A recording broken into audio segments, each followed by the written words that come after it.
The empty threshold, the Galactic Council's emergency session, had been in continuous debate for 72 standard hours when Ambassador Kex Theta finally stood, her crystalline form refracting the chamber's harsh lights into rainbow patterns. Across the walls, the other representatives fell silent. When the luminary spoke, the galaxy listened. "The humans are gone," she stated simply, her harmonious voice carrying undertones of disbelief. "All of them. Every colony, every outpost, every ship. 3 billion souls across 17 systems vanished without violence, without warning, without explanation." The reaction was immediate. The Zorvak delegation's war chief slammed his armored fist on the table, creating a dent in the neutronium surface. The Etherian cloud beings flickered anxiously, their gaseous forms shifting from blue to deep purple. Even the typically emotionless Mechanari showed signs of concern, their optical sensors blinking in rapid calculation patterns. It had started 3 weeks ago, when the trade vessel Eternal Commerce arrived at the human colony of New Brisbane for their monthly exchange. Captain Yorth, a veteran trader with 40 years of experience dealing with humans, found the orbital stations powered but empty.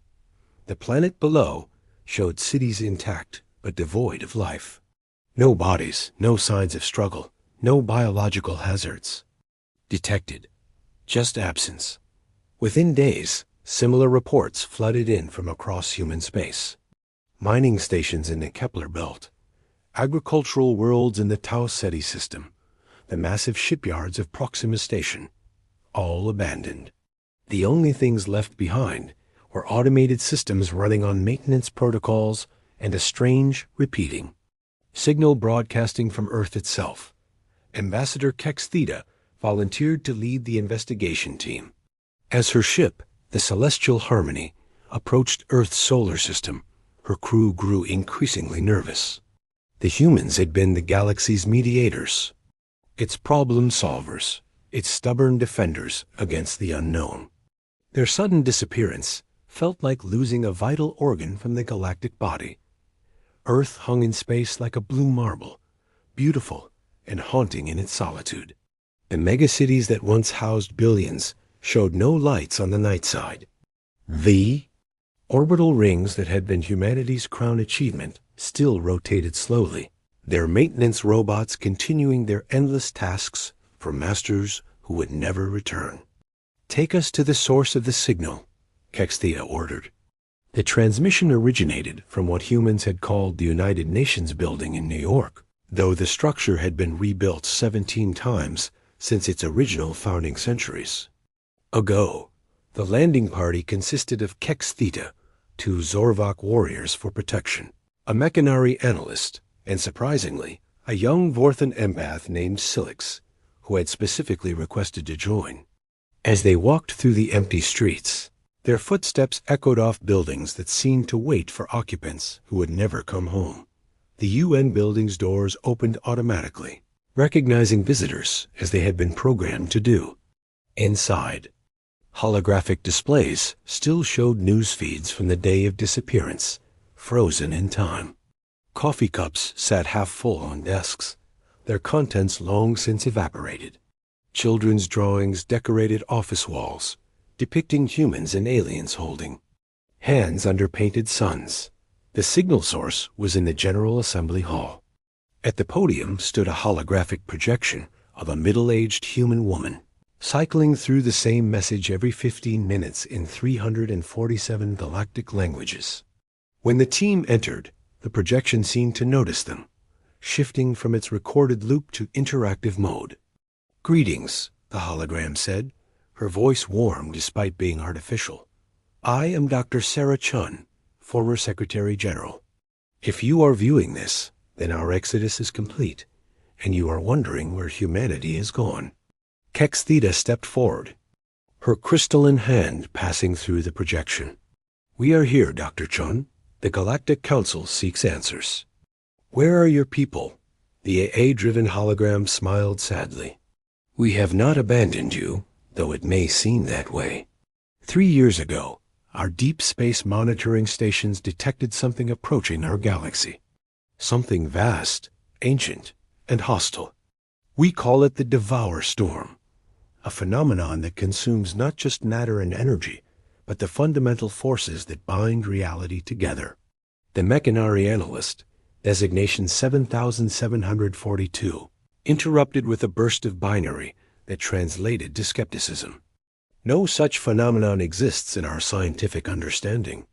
Because you haven't looked in the right dimensional space, the hologram responded.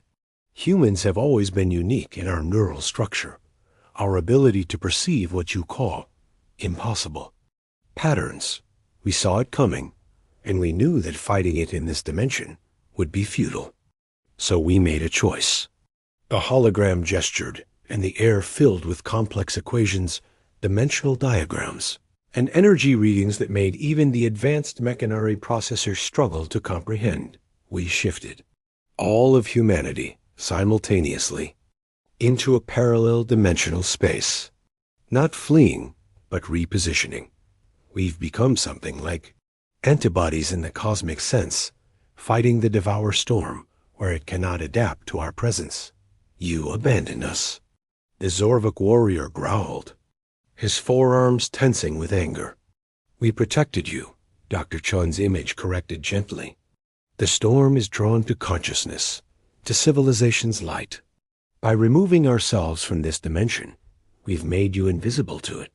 We've become the lightning rod, drawing its attention. Elsewhere, while we fight a war you cannot see. Silix, the young Vorthan empath, suddenly gasped. His species could sense emotional echoes, and here in this place where billions once lived, he was overwhelmed.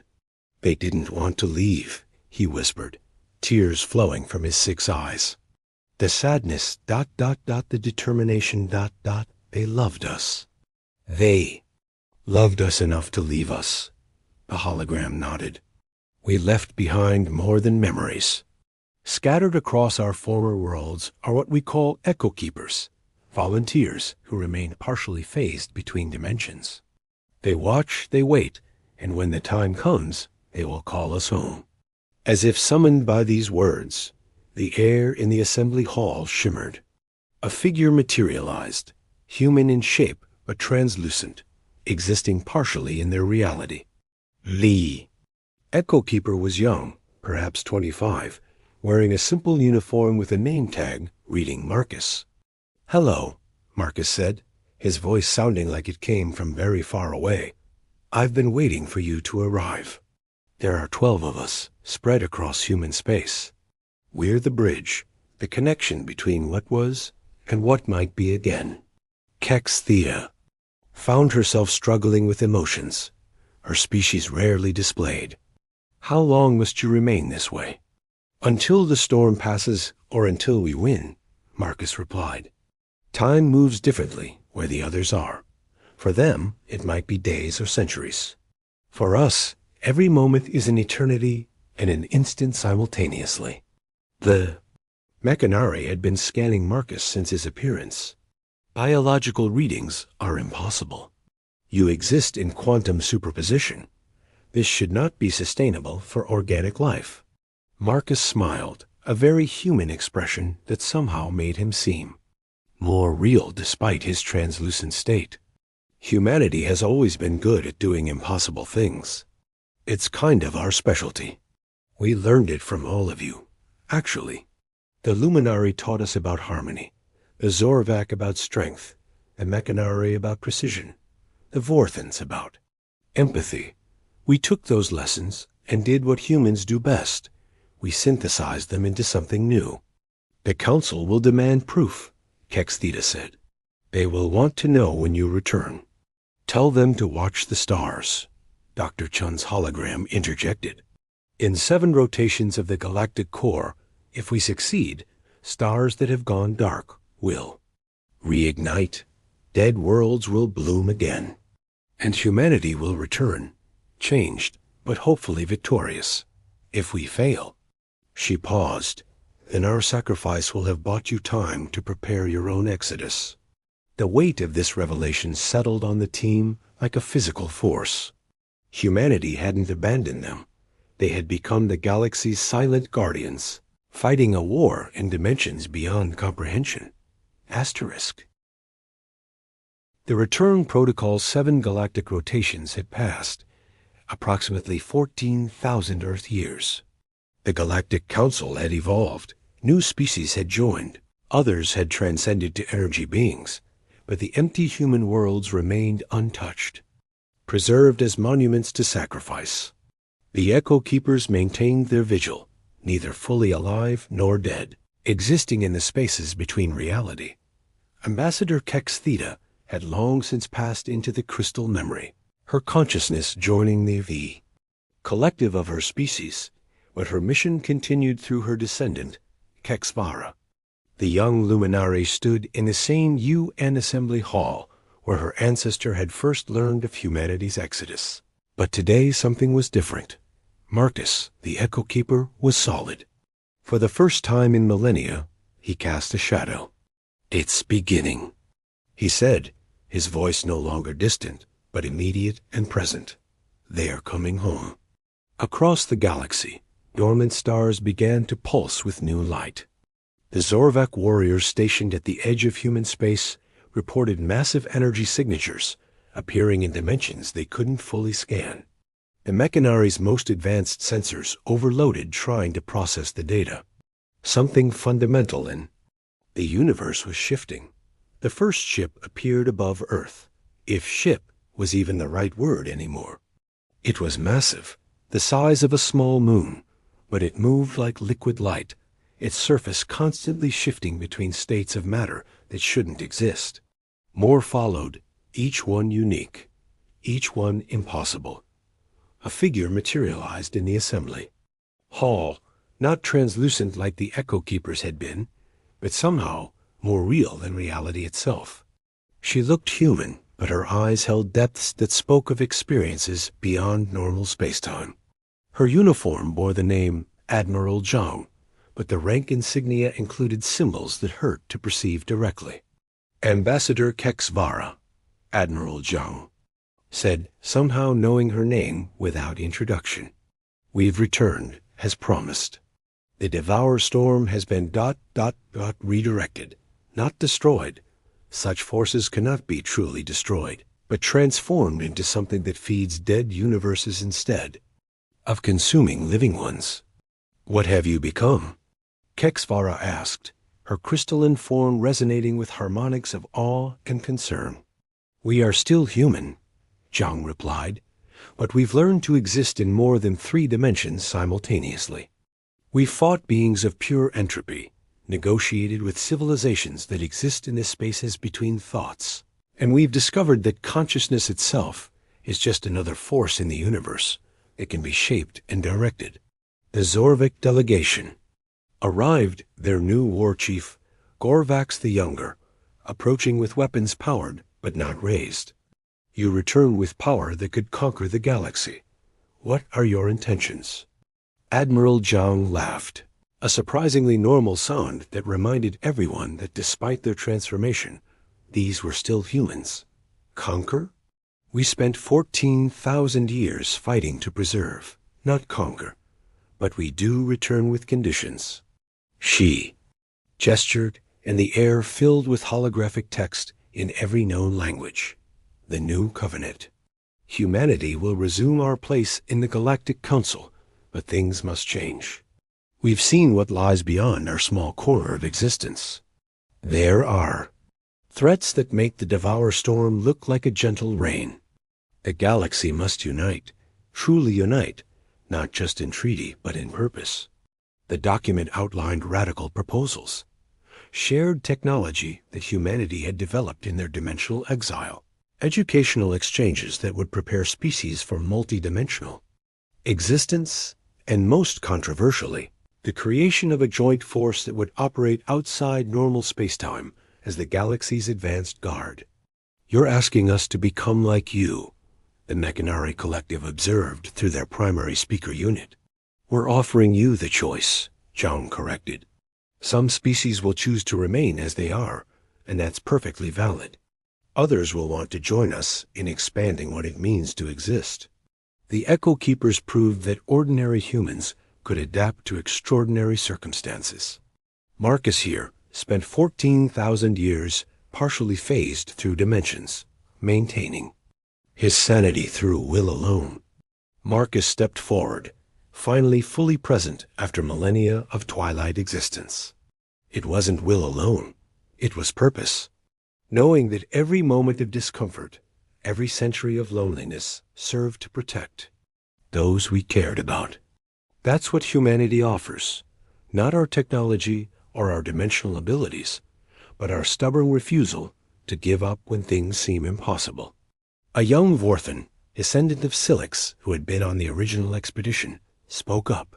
Our histories say that humans were the only species to ever successfully mediate a conflict between the Zorvek Empire and the Etherian Collective.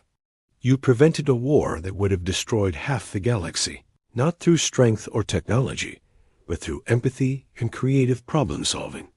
Are you still capable of that? Admiral Zhang's expression softened. Let me show you something.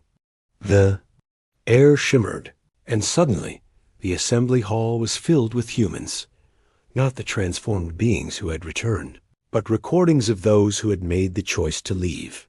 Families holding each other, children drawing pictures to leave behind, soldiers saluting empty air, scientists working frantically to complete the dimensional shift technology.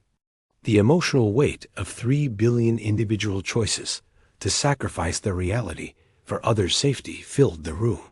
We are more human now than ever, Zhang said quietly. We've seen the infinite, fought the impossible, and through it all, we remembered why we left.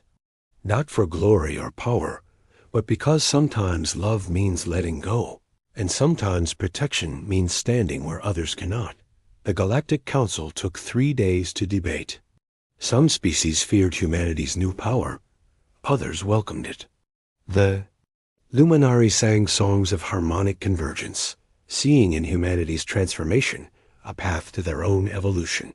The Zorvak, surprisingly, were the strongest supporters, recognizing in humanity's sacrifice the ultimate warrior's honor.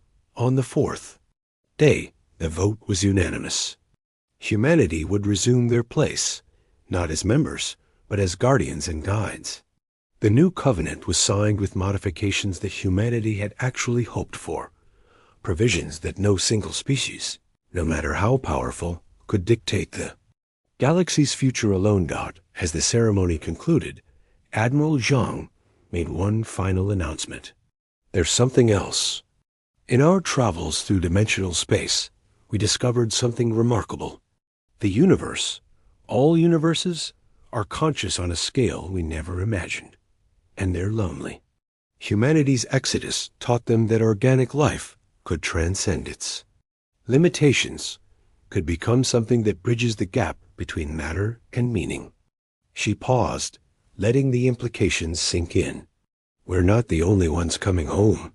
Other species from other galaxies who made similar choices are returning to their realities.